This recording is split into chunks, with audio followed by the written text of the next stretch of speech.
Здравейте, днес ще сготвим спагети в Thermomix 7. Вкусно и бързо. Сипваме литър и половина вода в урета. Когато достигнем точния грамаж, уредът ни показва, издава звук. След което добавяме 20 грама сол във водата и 20 грама олио. След което затваряме уреда и той затопля водата точно до 100 градуса. Знаем, че уредът готви изключително здравословно с точната температура.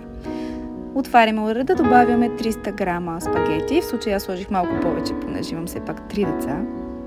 300 грама не стигат. Виждам на опаковката колко минути трябва да се варят. Нашите спагети трябваха да се варят 8 минути. Прочетох си на опаковката. Пуснах Thermomix. В момента 10 минути. Пуснах Thermomix и той точно за 10 минути на отворен капак сготви спагетите. Времето е преценено, градусите се спазват, не е нужно да бъркаме, разбъркваме. Всичко прави Thermomix 7. Вкусно и лесно, приятен.